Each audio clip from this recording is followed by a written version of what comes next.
नमस्कार साथियों, स्वागत है आप लोगों का आपके अपने YouTube चैनल एक्सीलेंट क्लासेज में। साथियों, उम्मीद करते हैं आप अच्छे होंगे और आपकी पढ़ाई बहुत ही अच्छी चल रही होगी। आइए साथियों, इस वीडियो में हम क्या देखेंगे, तो वैदिक कालीन जो प्रमुख तथ्य हैं जैसे आपके वेद वगैरह हो गए, तो उनसे देखेंगे। तो आज का हमारा टॉपिक क्या होगा मेरे भाई, वेदों पर आधारित होगा। तो अगर आप चैनल पे नए हैं तो आपसे निवेदन है कि चैनल को सब्सक्राइब कर लीजिएगा, वीडियो को लाइक कर दीजिएगा और अपने मित्रों में शेयर कर दीजिएगा। आइए शुरू करते हैं मेरे भाई। देखिए, अगर हम बात कर दें तो इसमें क्या पढ़ेंगे हम, वेदों से संबंधित महत्वपूर्ण तथ्य। अब बात कर ले हम वेदों के बारे में, तो अगर हम वेदों के बारे में बात कर ले मेरे भाई, तो वेद हमारे पास कितने हैं, है ना। तो वेद हमारे पास 4 वेद हैं। कितने हैं मेरे भाई, तो 4 वेद हैं। इन्हें ध्यान रखेंगे आप कि वेदों की संख्या कितनी है हमारे पास, तो 4 हो गई। अच्छा, 4 वेद हो गए। अगर बात कर दे वेदांग कितने हैं, तो 6। 4 वेद, वेदांग कितने हैं, 6 हो जाएंगे। और पुराणों की संख्या बोल दे तो 18। पुराण कितने हो जाएंगे मेरे भाई, तो 18 हो जाएंगे। और बात कर दे उपनिषद, तो उपनिषद हो जाएंगे 108। इन्हें ध्यान रखिएगा। यानी अगर बात करें वेदों की संख्या 4 है ना, वेदांगों की संख्या 6, पुराणों की संख्या कितनी होगी, तो 18, और उपनिषद की संख्या पूछ लेगा तो 108 हो जाएगा। तो अब हम इन्हीं वेदों के बारे में देखेंगे एक एक करके। अब आइए देख लेते हैं। पहला है आपका ऋग्वेद, है ना। तो ऋग्वेद के बारे में देखिएगा।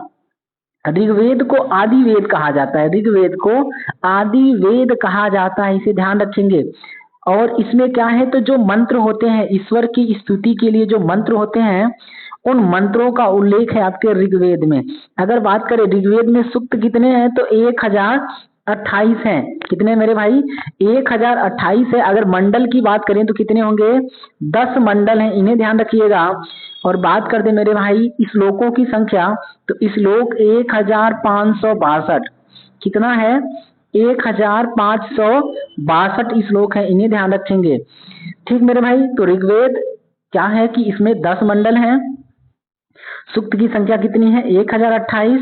और श्लोकी की संख्या कितनी है तो मेरे भाई, है ना, 10,562 है। अब देखिएगा, अब ऋग्वेद से संबंधित कुछ महत्वपूर्ण बातें हैं, उन्हें हम देख लेते हैं। तो पहली बात क्या है कि ऋग्वेद का जो ब्राह्मण ग्रंथ है, ब्राह्मण ग्रंथ है वो कौन कौन सा है, कौशितकी और ऐतरेय। कौशितकी और ऐतरेय ब्राह्मण ग्रंथ है। सूक्त कितने हैं, तो 1028 है। उपनिषद की बात कर दें तो इसमें भी क्या होगा, कौशितकी और ऐतरेय उपनिषद भी होगा इसका। अगर हम बात कर दें अरण्यक, अरण्यक क्या होगा मेरे भाई, तो अरण्यक क्या है, ऐतरेय और कौशितकी। यानी ऋग्वेद के ब्राह्मण ग्रंथ, उपनिषद और अरण्यक की बात कर दे तो ये तीनों के तीनों क्या होंगे, ऐतरेय और कौशितकी होंगे। ऋग्वेद के पढ़ने वाले को यानी अध्ययनकर्ता को क्या बोलते हैं, होत्री बोलते हैं। इतना ध्यान रखिएगा। ऋग्वेद का उपवेद क्या है, तो आयुर्वेद है। इसे ध्यान रखेंगे। ऋग्वेद का उपवेद आयुर्वेद है और जिसके प्रवर्तक प्रजापति हैं। इतना ध्यान रखेंगे। ठीक मेरे भाई।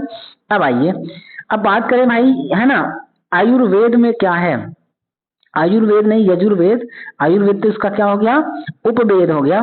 तो दूसरा वेद है आपका यजुर्वेद। ऋग्वेद को सबसे पुराना वेद कहा जाता है।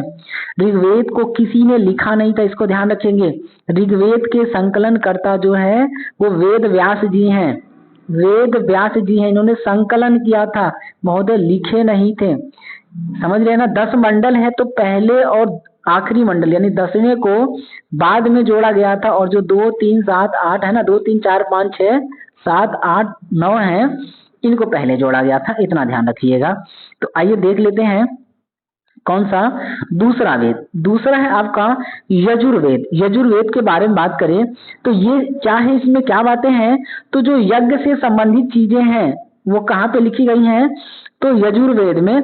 अब यज्ञ से संबंधित है तो इसमें पूछ लेगा किस शैली में है, तो गद्य एवं पद्य दोनों शैली में। इसको ध्यान रखेंगे। यजुर्वेद गद्य एवं पद्य दोनों शैली में है। कितना ध्यान रखिएगा। अब आइए, तो यजुर्वेद गद्य और पद्य शैली में है तो बात कर ले हम, है ना, कि इसका ब्राह्मण ग्रंथ क्या होगा, तो तैतरीय और शतपथ। यजुर्वेद का ब्राह्मण ग्रंथ तैतरीय और शतपथ होगा। सूक्तों की संख्या ज्ञात नहीं है। अगर बात कर दी इसके उपनिषद कौन से हैं, तो कठ है, कठोपनिषद। ठीक है, कठोपनिषद जिसमें क्या है मेरे भाई, तो सत्यमेव जयते का उल्लेख है। तो कहाँ से है? यजुर्वेद से है, इतना ध्यान रखेंगे।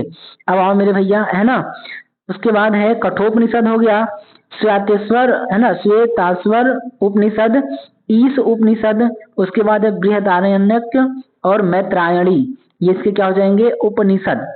अगला है यजुर्वेद के अरण्यक की बात कर दें तो तैतरीय होगा, मैत्रायणी होगा और शतपथ होगा, इसके क्या हो जाएंगे? अरण्यक हो जाएंगे। अगर बात कर दें यजुर्वेद के जो अध्ययन करता है, जो पढ़ने वाले, उन्हें क्या कहते हैं? तो अधर्यु कहते हैं, इसको ध्यान रखिएगा। अगला है आपका कि यजुर्वेद का उपवेद क्या है? तो धनुर्वेद है, और यजुर्वेद के, है ना, जो प्रवर्तक हैं वो कौन हो जाएंगे? तो विश्वामित्र हो जाएंगे, इन्हें ध्यान रखेंगे। अगली बात है मेरे भाई सामवेद। क्या है? सामवेद की बात करें तो सामवेद को भारतीय संस्कृत का जनक कहा जाता है, इतना ध्यान रखेंगे। समझ रहे ना? भारतीय संस्कृत का जनक कहा जाता है। इससे सातों स्वर निकले हैं, जो सारे गामा पा है ना, सारे गामा पा, वो सातों स्वर कहाँ से निकले हैं? सामवेद से निकले हैं, इतना ध्यान रखेंगे। ठीक, भारतीय संगीत का जनक कहा जाता है, और ये गेय पद में है। क्या है मेरे भाई? इसको गाने के रूप में पढ़ा जा सकता है, इतना ध्यान रखिएगा। तो आइए बात कर लें, है ना, सामवेद के बारे में। सामवेद का ब्राह्मण ग्रंथ की बात करेंगे तो पंचविश होगा और षड्विश होगा, पंचविश और षड्विश, इतना ध्यान रखेंगे। पंचविश को क्या कहते हैं? तांड्य ब्राह्मण ग्रंथ, और षड्विश ब्राह्मण ग्रंथ हो जाएगा। अगर बात करें इसमें सूक्तों की संख्या कितनी है? 1875 है, इसको ध्यान रखिएगा। और उपनिषद की बात कर दे तो केन उपनिषद है और छांदोग्य उपनिषद है। किसके? तो मेरे भाई सामवेद के हैं, इतना ध्यान रखेंगे। अगर बात कर दे अरण्यक, अरण्यक का मतलब क्या होता था कि सामवेद पे अगर कुछ टीका कोई जंगल में बैठ के कर रहा है तो उसको अरण्यक कहते थे। तो ये टीका टिप्पणियां हैं, ठीक मेरे भाई। तो अब अरण्यक इसका क्या होगा? तो जैमिनी होगा, जैमिनी, और छांदोग्य होगा, इतना ध्यान रखिएगा। सामवेद के पढ़ने वाले को, अध्येता को क्या बोलेंगे? उद्गाता। यानी कोई अगर सामवेद पढ़ रहा है ना, उसको क्या बोलेंगे? उद्गाता। सामवेद का उपवेद क्या होगा? तो गंधर्व होगा, गंधर्व वेद होगा। और इसके प्रवर्तक कौन होंगे? तो नारद मुनि होंगे, इतना ध्यान रखेंगे। ठीक मेरे भैया, अब आ जाइए, अब चौथा और आखिरी वेद के बारे में बात कर ले। तो चौथा और आखिरी वेद क्या है आपका? तो अथर्व वेद है, सबसे लास्ट में ये लिखा गया था, इसे ध्यान रखेंगे। अथर्व वेद सबसे लास्ट में लिखा गया था, इसे ब्रह्म वेद भी कहा जाता है। ठीक, अब इसकी बात कर दे, है ना, ब्राह्मण ग्रंथ कौन सा होगा? तो गोपथ ब्राह्मण होगा, इसे ध्यान रखेंगे। सूक्तों की संख्या कितनी होगी? तो 6000 होगी। ठीक मेरे भाई, गोपथ ब्राह्मण हो गया, सूक्तों की संख्या कितनी होगी? तो 6000 हो जाएगी।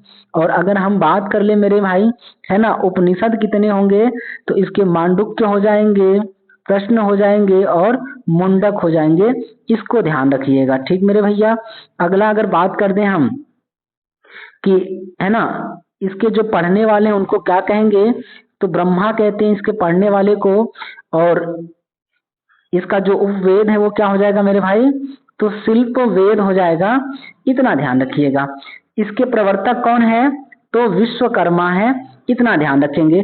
तो जो आपका अथर्व वेद है, ये जादू, टोना, टोटका, वशीकरण, मंत्र, है ना, जितने आपके तंत्र मंत्र विद्या है वो किसके अंतर्गत है मेरे भाई? तो अथर्व वेद के अंतर्गत है, इन्हें ध्यान रखेंगे।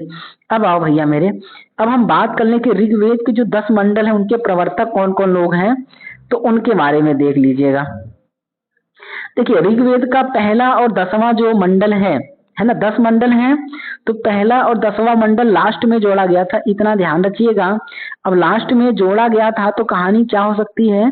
तो पहले को तो छोड़ ही देंगे, अब बात होगी दूसरे से। तो दूसरे मंडल के प्रवर्तक कौन है?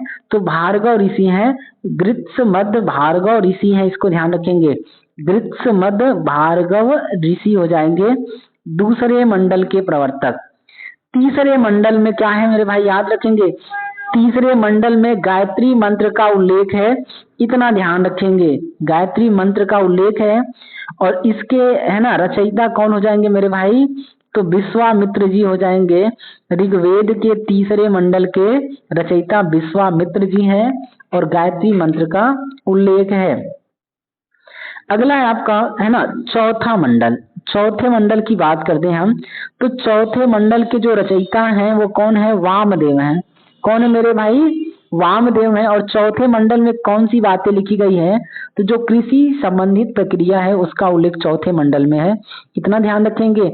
अगर बात कर दें भाई मेरे, है ना, पांचवें मंडल की, तो पांचवें मंडल में कौन हो जाएंगे? अत्रि ऋषि हो जाएंगे, इसे ध्यान रखिएगा। छठवें मंडल के रचयिता कौन हो जाएंगे? भारद्वाज मुनि हो जाएंगे। और सातवें मंडल की बात कर दे तो वशिष्ठ मुनि हो जाएंगे, इन्हें ध्यान रखेंगे। ये राम जी के गुरु जी हैं वशिष्ठ मुनि। अगर बात करें हम आठवें मंडल, तो आठवें मंडल के कौन हो जाएंगे? कण्व ऋषि हो जाएंगे और अंगिरस। कण्व ऋषि और अंगिरस हो जाएंगे आठवें मंडल को, इसको ध्यान रखेंगे। देखिएगा सातवें मंडल में, है ना, दशराज्य युद्ध का उल्लेख है। सातवें मंडल में दशराज्य युद्ध का उल्लेख है, जिसमें सुदास और 10 राजा लड़ते हैं। तो सुदास एक साइड रहेंगे और 10 राजा एक साइड रहेंगे। सुदास क्या करेंगे? 10 को एक साथ पराजित कर देते हैं। ये सातवें मंडल में इसका उल्लेख है। आठवां हो जाएंगे, है ना, रचयिता कण्व ऋषि हो जाएंगे और अंगिरस ऋषि हो जाएंगे, इसे ध्यान रखेंगे। और नौवां की बात कर दें तो पौमान अंगिरा, इसको ध्यान रखेंगे, ये इंपॉर्टेंट है। नौवां में क्या है कि इसके रचयिता है पौमान अंगिरा।